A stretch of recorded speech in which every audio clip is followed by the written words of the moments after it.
Hi, I'm Charlie from Organic English. In this video, I'm going to go through 3 common business idioms to help you understand and be understood by your English-speaking co-workers.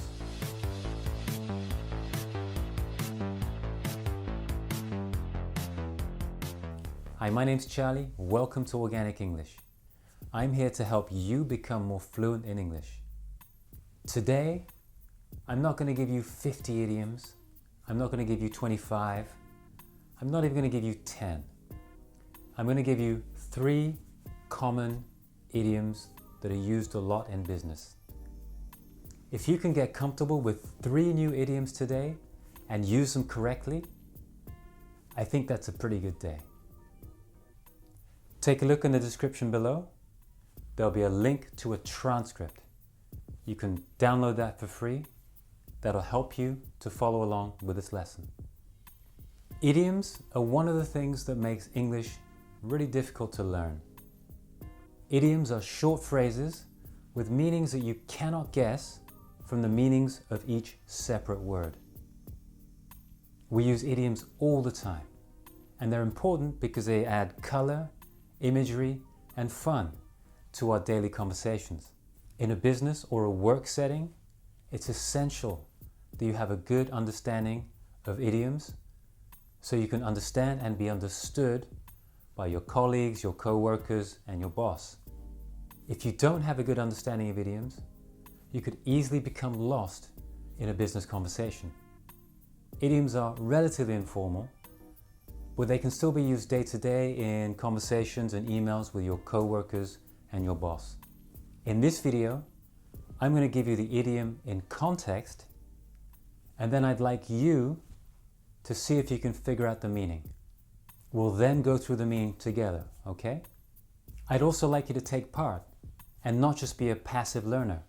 Try and make your own sentences with the idiom and put them in the comments below, and I'll check them out for you. Okay, here's the first one. Are you ready? Off the mark.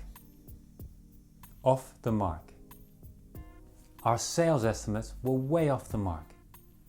We'd projected sales of at least $15 million, but the actual figure was more like 9. Pause and see if you can figure out the meaning of off the mark here from the context. We expected to make $15 million in sales, but we made only 9. Were our sales projections correct or incorrect? Incorrect. If someone says or writes something that's off the mark, it means it's incorrect or inaccurate. In this case, the sales estimates were way off the mark. In this context, way means very. The sales estimates were very inaccurate. This idiom comes from the sport of archery. If your arrow misses the bullseye or the center of the target, you are off the mark.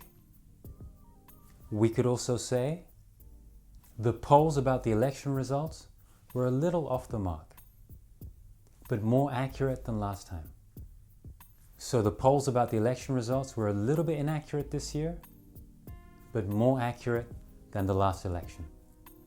Here's number 2. This is a slightly different use of off the mark. See if you can figure out the meaning from the context. They were quick off the mark when they had the opportunity to invest in cryptocurrencies, and they made a lot of money.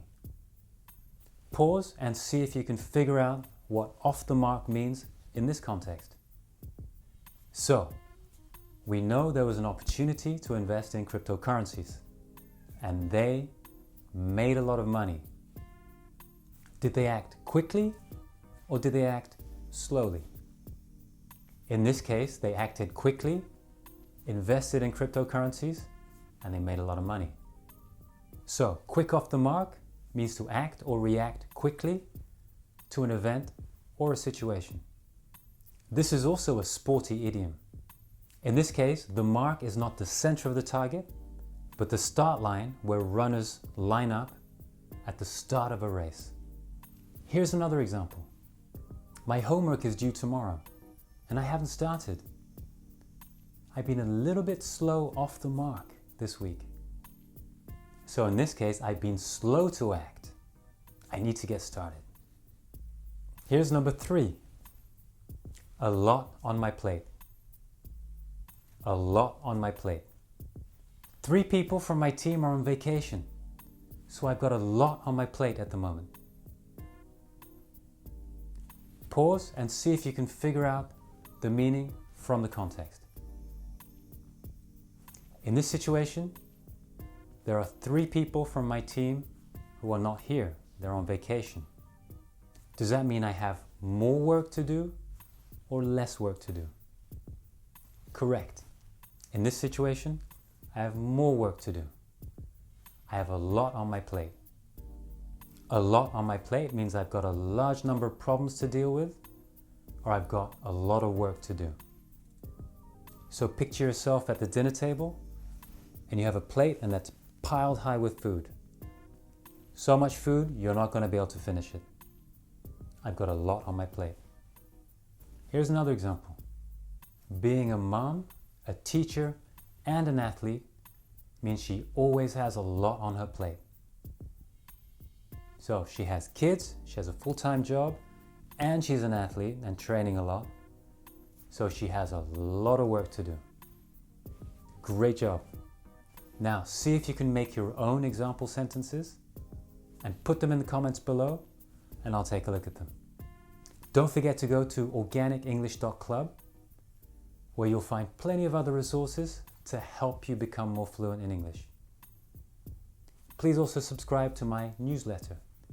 Subscribers will get mini lessons, cheat sheets, and video updates direct to their inbox. Thank you very much for watching.